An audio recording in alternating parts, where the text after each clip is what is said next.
Bismillahirrahmanirrahim. Assalamualaikum warahmatullahi wabarakatuh.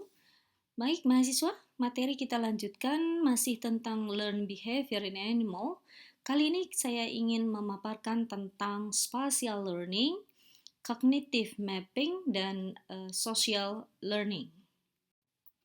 Spatial learning itu adalah suatu proses pembelajaran hewan dalam rangka memperoleh sumber daya yang dibutuhkan. Apakah sumber daya itu makanan, kemudian mates, pasangan kawin, kemudian sumber daya terhadap minuman ya, sumber daya air gitu, atau sumber daya terhadap misalnya hierarki atau populasi atau kawanannya ya.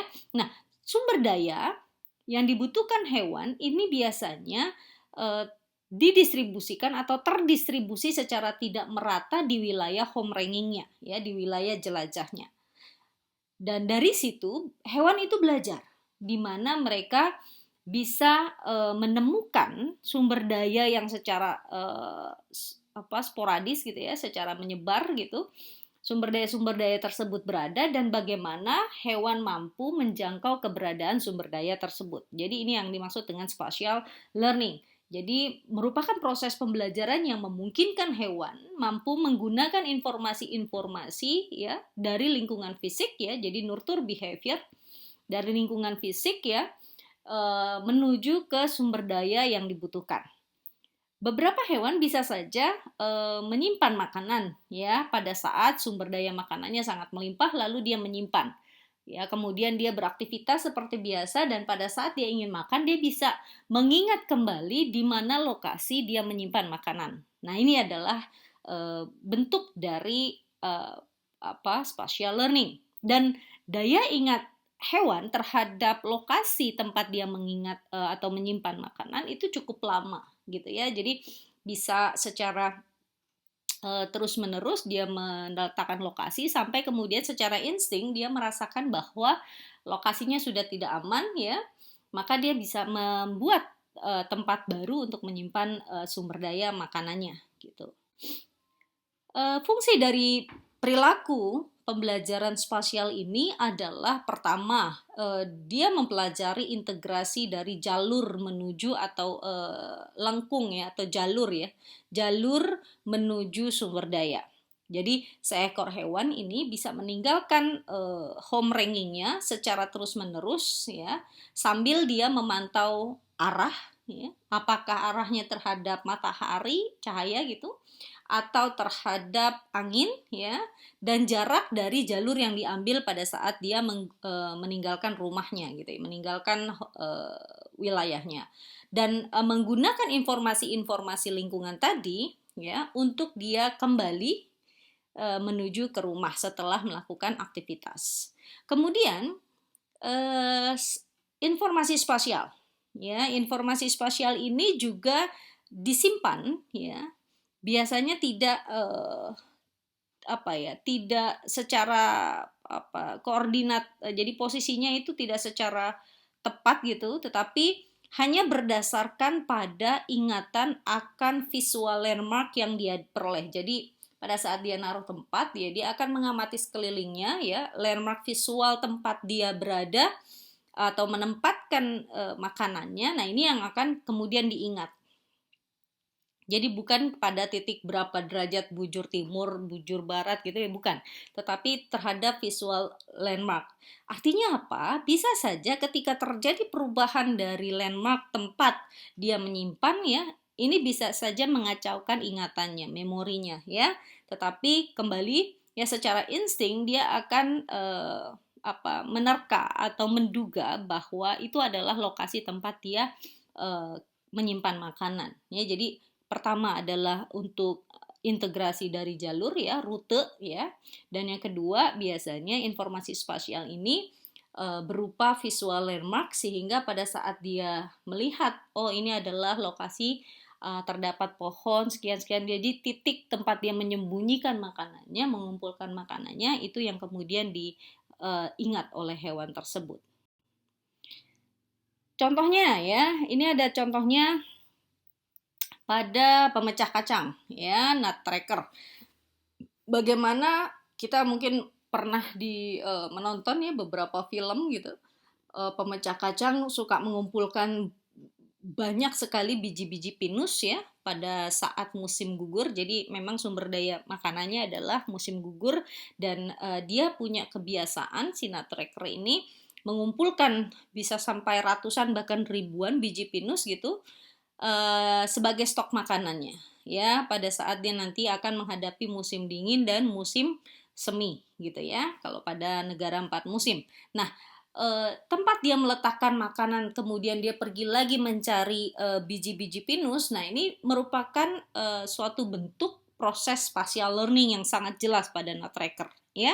Dia tidak akan nyasar gitu ya, karena punya proses pembelajaran spasial.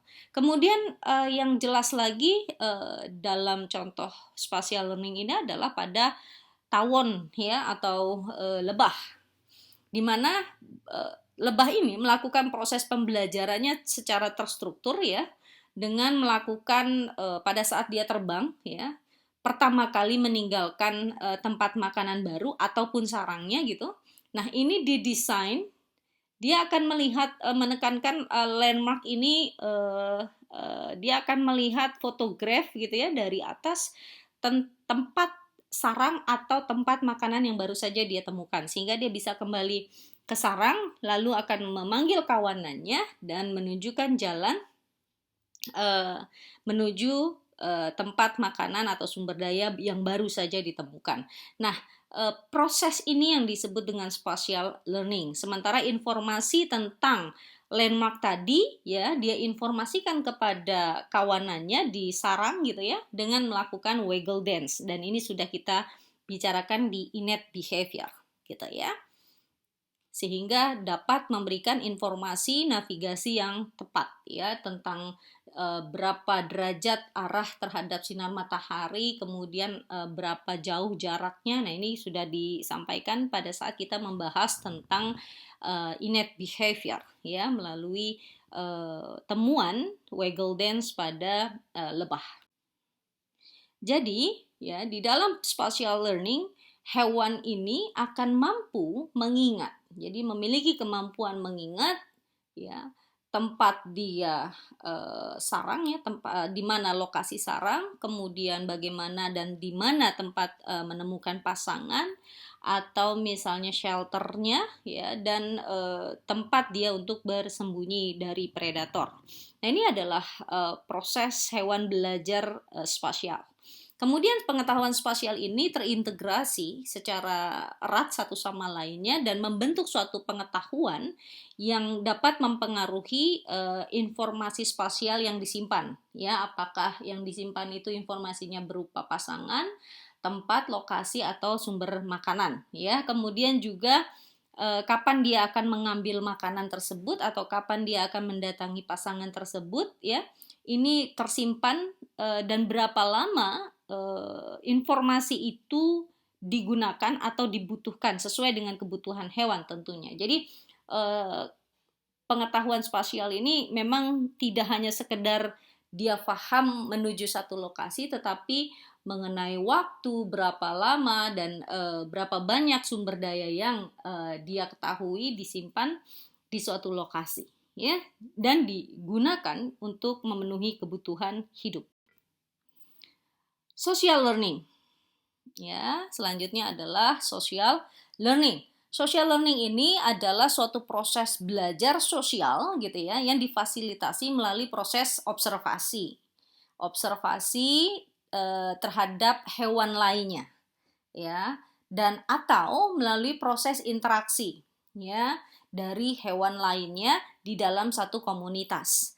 Biasanya pada social learning ini melibatkan proses mengamati lalu meniru, imitasi ya. Jadi dia melakukan meniru atau imitasi terhadap perilaku yang ditunjukkan oleh hewan lain.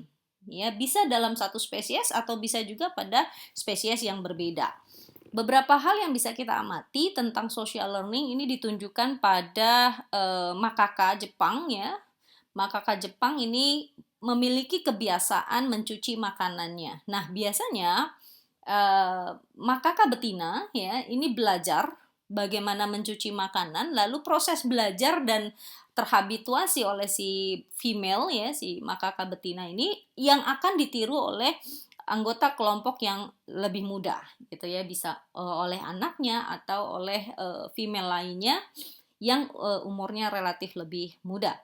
Kemudian juga perilaku calling ya, memanggil pada monyet vervet ya. Ini antara dewasa dan yang muda ini saling memanggil satu sama lain, atau misalnya pada elang ya, pada saat pada saat bertarung gitu ya, pada saat bertarung dengan ular ya, atau sesama hewan terbang lainnya. Nah, ini biasanya mengeluarkan suara-suara yang menandakan bahwa dia sedang melakukan agresivitas ya, sedang melakukan penyerangan ya, elang terhadap elang lainnya atau elang terhadap ular atau elang terhadap, ini biasanya pada hewan-hewan predator, ini perilaku calling ini dipelajari ya. Jadi bukan insting. Jadi ada proses pembelajaran di mana nanti hewan muda, elang muda akan melihat elang dewasanya pada saat agresi terhadap elang lainnya atau terhadap ular. Bagaimana mekanisme proses dari pembelajaran sosial pada satu populasi ya? Biasanya ini terjadi ketika satu individu ya melalui trial and error, melalui proses associative behavior ya, associative learning ya, itu kan secara individu ya, baik trial and error gitu. Nah, ini akan mempengaruhi proses pembelajaran dari hewan lain ya. Misalnya melalui beberapa tahap tentunya. Pertama misalnya melalui peningkatan atau peningkatan lokal atau memberi peluang. Jadi pada saat satu hewan yang sudah trial and error kemudian dia menemukan satu metode baru ya melalui proses eksploratory dan proses pembelajaran atau resultnya itu dilihat oleh hewan lainnya, maka si hewan sebagai pencontoh tadi itu memberikan peluang kepada hewan-hewan lain untuk melihat proses dia belajar.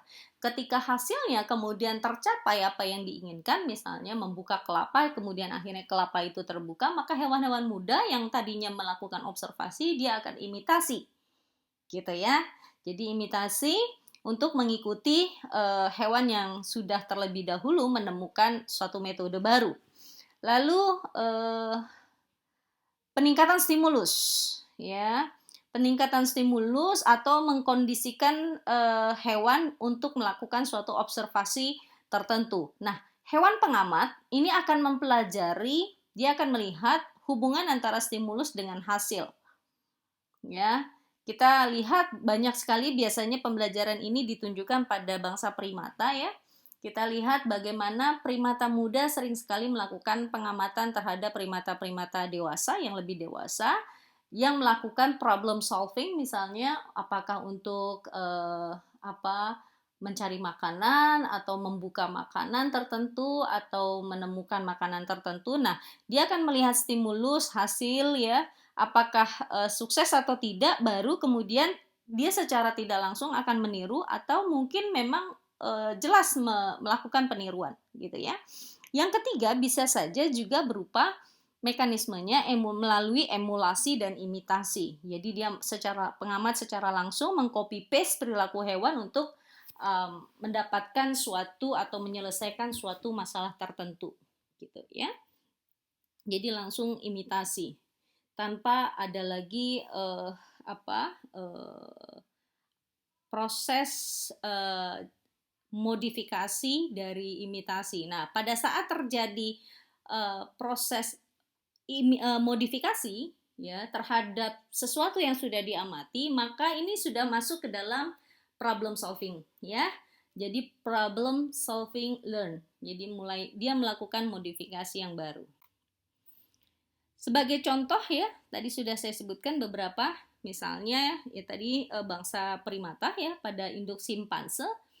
Nah, ini dapat berkontribusi di dalam proses menemukan bagaimana teknik memecahkan kacang gitu ya, misalnya menemukan kacang lalu bagaimana dia mampu membuka kacang untuk anaknya, apakah dengan menggunakan batu yang berperan sebagai palu ya memukul ya, atau menggunakan batu-batuan karang gitu dengan mengadu atau menekan kacang tersebut ke batu-batuan sehingga bisa pecah. Nah, ini akan dilihat oleh anak yang lebih muda dan bisa terjadi proses emulasi dan imitasi secara langsung mengikuti di lokasi yang sama atau misalnya bisa diikuti tekniknya tapi di lokasi yang berbeda.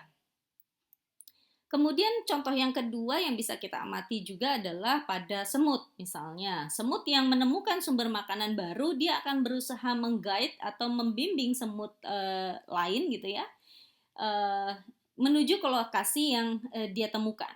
Nah, bagaimana caranya? Caranya adalah dengan berupa jalan tandem gitu ya, dengan mengetuk tubuh hewan semut yang sudah menemukan, misalnya semut A menemukan suatu makanan baru, dia kembali ke sarang dan menemukan temannya yang baru gitu, lalu dia akan melakukan tarian tandem ya, sering disebut sebagai tarian tandem gitu, dan tarian itu berupa ketukan ya, dari hewan yang si B gini mengetuk pada si A, lalu si A akan menunjukkan perilaku dan menunjukkan arah untuk menuju ke lokasi tempat makanan yang ditemukan tadi gitu ya, sehingga semut-semut lain akan mengikuti gerakan pada semut yang leader ya, semut pemimpin yang menemukan pertama kali sumber makanan. Nah, ini adalah bentuk dari social learning. Lalu apa saja yang dilibatkan di dalam interaksi ya dalam membentuk social learn? Yang pertama tipenya ada afiliasi. Ya, jadi bentuk interaksi pada social learning ini bisa berupa afiliasi, yaitu mempromosikan ya kohesi atau kesatuan dari penggabungan dari setiap anggota kelompok. Bisa juga berupa agonistik, ya biasanya akan terlihat pada saat terkait dengan teritoriality ya atau wilayah atau dominansi pada suatu komunitas atau populasi hewan tertentu. Kemudian social learn juga terlihat pada perilaku reproduksi dan perilaku parental. Social behavior tentu saja mendatangkan suatu keuntungan ya, dan juga sekaligus kerugian. Keuntungannya bisa didapat melalui proses belajar sosial ini atau proses pembelajaran sosial adalah yang pertama efisiensi di dalam berburu. Ya, kenapa? Karena biasanya dalam berburu itu dilakukan secara komunitas ya, secara bersama-sama berkelompok. Nah, hewan-hewan yang baru pertama kali terlibat di dalam proses perburuan itu akan sangat bergantung pada apa yang ditunjukkan oleh leadernya gitu ya. Jadi proses sosialnya itu sangat kentara sekali pada proses efisiensi berburu. Lalu perlindungan dari predator ya, melalui bentuk komunikasi leader dari satu kelompok tertentu atau nek tertentu itu akan memberikan perlindungan kepada anggota dari kelompoknya dan proses menurut gitu ya, proses menurut atau mengikuti perintah dari leader. Nah, ini adalah suatu bentuk keuntungan dari social behavior. Kemudian adanya konservasi dari energi, ya jelas secara bersama mereka akan melakukan tindakan yang terarah gitu ya, terorganisasi karena dikontrol oleh leader.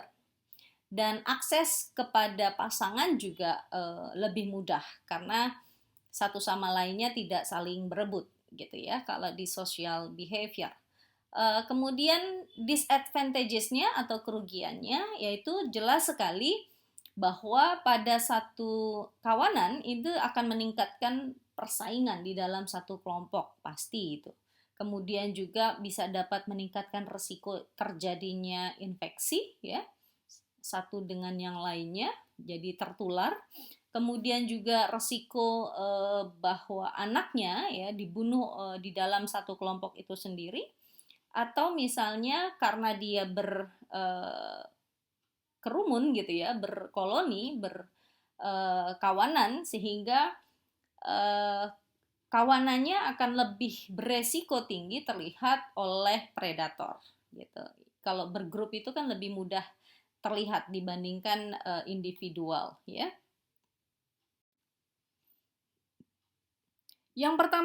Tipe yang pertama affiliative behavior atau perilaku afiliatif.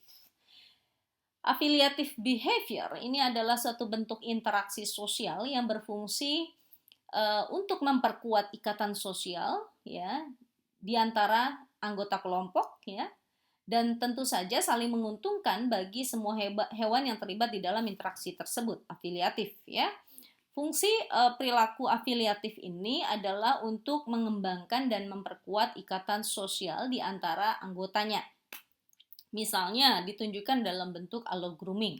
Ini adalah cara yang paling sederhana sekali dan intim ya, untuk mengeksplorasi atau mendekatkan hubungan antar satu anggota dengan anggota lainnya. Atau misalnya melalui perilaku tidur yang berkelompok ya, group sleeping ya. Ini adalah bentuk interaksi sosial yang tidak aktif tetapi saling bermanfaat secara psikologis maupun fisiologis, di mana pada saat tidur bersama ya, hewan akan merasa lebih aman karena bersama dengan kawanannya. Itu pertama. Yang kedua, tentu saja mereka sedang mengadakan rest ya, istirahat, sehingga kondisi status fisiologisnya kembali sehat. Nah, setelah bangun dari tidur gitu. Kemudian dengan tidur berkelompok juga hewan cenderung mendapatkan kehangatan ya, menghangatkan tubuh satu sama lainnya dan melindungi dari dinginnya cuaca atau udara malam. Yang kedua bentuknya adalah agonistic behavior. Ya, agonistik ini terjadi ya biasanya diawali dengan keberadaan sumber daya alam yang terbatas, sumber daya makanan yang terbatas, biasanya gitu, atau sumber daya match yang terbatas, maka muncullah perilaku agonistik. Ya, bentuknya apa? Bentuknya bisa berupa ancaman, ya, kemudian pertarungan, ya, atau perebutan, gitu. Sering sekali dapat mengakibatkan cedera satu sama lainnya. Tetapi juga perilaku agonistik ini dapat memperkuat hierarki sosial di dalam satu kawanan tertentu, ya.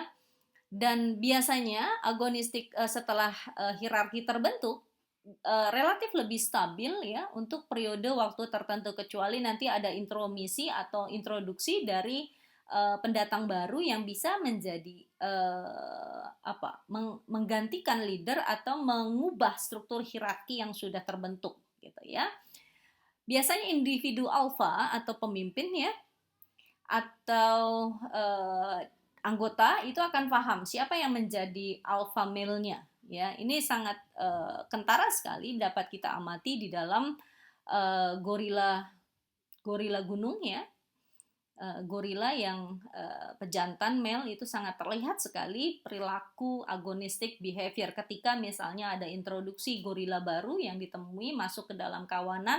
Nah, ini akan menunjukkan agonistic behavior untuk mempertahankan status hierarki sosialnya ya. Tetapi bisa saja berubah ketika misalnya si pendatang baru tersebut berhasil mengalahkan male jantan ini. Interaksi agonistik biasanya terdiri dari 3 macam atau 3 jenis perilaku yang berupa, pertama adalah ancaman ya. Pertama, dia akan mengancam segala bentuk perilaku yang menandakan atau mengekspresikan permusuhan. Kita bisa lihat pada gambar di samping ini ada 2 serigala, ini melakukan ancaman dulu melalui seringaian atau melalui suara gitu ya, bahwa dia adalah musuh di situ. Dia masuk ke dalam kawasan pack dan itu dianggap sebagai musuh. atau mungkin bisa membahayakan status hierarki sosial di dalam pack tersebut. Yang kedua, jika ya, hewan introduksi itu atau introducer itu belum mau kalah, maka bisa jadi akan memancing adanya agresi, yaitu pertarungan aktual ya, satu sama lain. Kita bisa lihat ini di gambar atas, dua ekor kanguru jadi melakukan kontes pertarungan gitu ya, tentu saja akan menimbulkan resiko cedera dari kedua hewan ya. Tetapi ini menjadi hal yang penting di dalam rangka memperebutkan sumber daya, bisa berupa pasangan match atau misalnya sumber daya sebagai kawanan yang baru, sebagai pemimpin kawanan yang baru ya, atau sumber dayanya sebagai pengakuan untuk dia bisa masuk ke dalam pack yang baru. Yang ketiga, ya, agonistik bisa berupa submission, yaitu perilaku tunduk. Jadi ketika datang dan leader dari pack itu memberikan ancaman, maka yang baru datang itu melakukan submission. Dia tunduk dan melibatkan diri di dalam kawanan pack dan patuh terhadap leader dari pack yang sudah ada ya, melalui gestur, tindakan, dan dia tidak melakukan tindakan agresi atau menentang di kawanan yang baru dia masuki ya. Jadi dia bersiap atau bersedia dipimpin oleh atau mengikuti hierarki yang sudah ada. Nah, ini bisa saja. Selanjutnya teritorial ya. Agresi itu bisa melibatkan teritorial. Sudah saya sampaikan tadi ya, bagaimana perilaku agresi teritorial ini adalah dalam rangka untuk membangun dan memelihara wilayah ya. Tentu saja membutuhkan pemeliharaan batas-batas wilayah, sehingga dia pemimpin, biasanya pemimpin dari pack tadi atau pada kawanan tadi itu akan secara reguler menandakan ini adalah wilayah kekuasaannya, wilayah jelajahnya, atau home rankingnya dari komunitas ya. Penandaannya bisa melalui olfactory marking ya, atau melalui suara, atau melalui interaksi fisik ya. Misalnya melalui gesekan sehingga sebum akan disekret gitu ya, atau melalui urinasi itu juga bisa, atau dengan suara menandakan bahwa jangkauan pada suara yang ditimbulkan oleh male alpha itu adalah wilayah kekuasaannya. Nah, biasanya ukuran dari wilayah kekuasaan itu tergantung dari perawatan atau tindakan maintenance yang dilakukan oleh leader ya.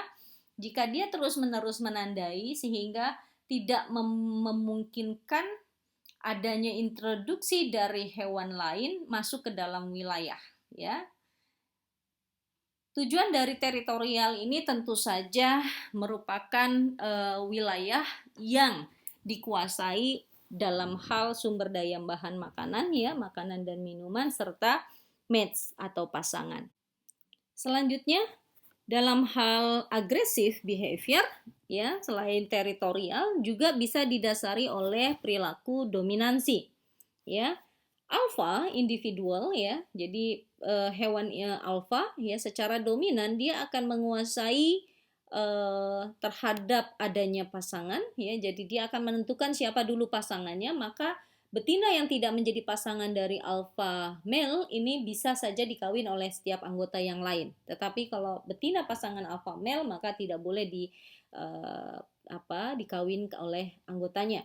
Kemudian status sosial ya, dimana ketika dia menjadi alpha male ya, maka secara status sosial, secara status hierarki dia adalah yang tertinggi. Maka semua keputusan ya atau peran untuk mengarahkan keberlangsungan hidup dari pack itu dilakukan oleh alpha. Kekuasaan tentu saja itu akan diperoleh oleh alpha. Kekuasaan terhadap misalnya sumber daya makanan ya, jadi ketika didapat mangsa, maka alpha male terlebih dahulu yang makan ya, kemudian baru setelah alpha male kenyang, kawanan yang lainnya bisa ikut makan ya, atau hal-hal yang lain. Jadi hewan dominan adalah hewan yang pola perilaku seksual, makan, agresif, dan yang lain-lainnya itu menjadi yang utama ya, dan hewan anggota yang lainnya nanti baru setelah sisanya atau setelah alpha male selesai. Dominansi ya, ini dapat berupa hubungan ya, diadik ya. Jadi ada beberapa jenis dominansi ya. Hubungan murni itu seperti pada gambar berikut, ini adalah hubungan murni di mana alfa ya ini akan dominasi terhadap beta, lalu dominasi terhadap yang ketiga C dan D dan seterusnya ya. Ini adalah rangka dari hierarki diadik ya. Kemudian bisa berupa triangular hierarki ya, di mana hierarkinya berbentuk segitiga, di mana seekor hewan alfa itu akan mendominasi hewan C ya dan B. Jadi berurutan. Jadi hewan alfa A akan mendominasi hewan B, lalu B mendominasi hewan C, dan C bisa saja juga mendominasi hewan A. Jadi saling mendominasi satu sama lain. Ini adalah bentuk yang walaupun jarang tetapi bisa saja terjadi ya. Kemudian ada lagi despotik hierarki ya, di mana despotik hierarki itu alfanya hanya satu dan menguasai semua anggota di bawahnya ya, menguasai. Atau koalisi ya, koalisi hierarki ini bisa terbentuk misal ada hewan A, B, C, di mana A ini mendominasi hewan B dan C. Lalu B berkoloni atau berkoalisi ya secara bersama-sama, dia dapat saja ya berubah menguasai hewan A. Gitu. Nah, ini yang kita sebut dengan koalisi hierarki. Ya, jadi nanti bisa diamati. Misalnya Anda melakukan pengamatan ke kebun binatang ya, atau misalnya ke Taman Nasional, silakan kita bisa lihat apakah hierarki yang dibentuk itu adalah diadik murni, linear hierarki ya, berurutan gitu, atau triangular hierarki, despotik atau koalisi hierarki, tergantung dari dominansi dan struktur dominansinya seperti apa. Baik, saya rasa pemaparan saya kali ini cukup sekian. Terima kasih. Wassalamualaikum warahmatullahi wabarakatuh.